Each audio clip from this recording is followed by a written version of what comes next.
Hi, I'm Annika Doberenz, and I am responding to this marvelous creation right here. It is called Crazy Work Quilted Wall Hanging, and it is by quilter Nancy Sponholz. How many of you know what a quilting bee is? More than I expected. Okay, very good. I'm going to explain it anyway. So for those of you that do know, you can take a nap. Quilting bees have been a thing in America since literally the colonization. They began as an effort to make blankets because there was a scarcity of them, but there was also a scarcity of fabric, of material, and so the women in a community would get together and they would collectively create the same quilt. They would all work on it at the same time so that they were using as much material as they could in as efficient of a way as they could. And the way that they would do it is they would all sit in a circle and they would face each other and the quilt would be spread out among them and they would all actively be working on the same quilt simultaneously. It kept being a thing. Eventually, they weren't quite as necessary.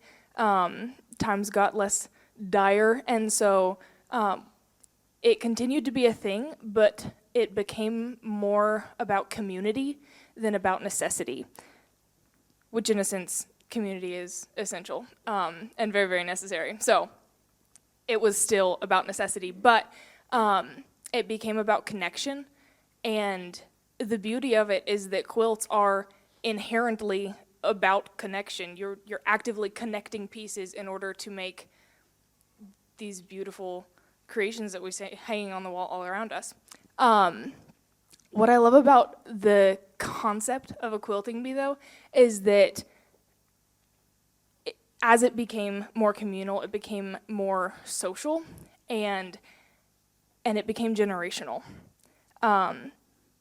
The way that it worked in the 1800s, I know that's a big time frame, but the way that it worked was that it was sort of a rite of passage for a young lady to be invited to a quilting bee. It meant that you had learned enough of the craft from the women who came before you, from your mother, from your grandmother, that they had taught you enough of the craft that you could now be inducted into this sort of society of crafters. And so you would get to go, you would get to attend these social gatherings, and you would become one of the quilters.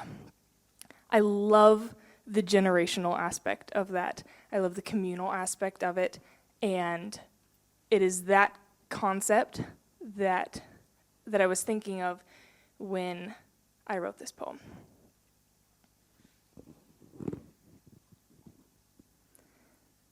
What if all of the world is a quilting bee, and I'm making you and you're making me? As we follow the patterns and stories unfold, we each become blueprints of legacies told. The stories we voice through the crafts we refine tell of heritage joyful and lessons enshrined. Maybe grandmother's buttons, antique handmade lace, are memories, the fabrics of wisdom and grace.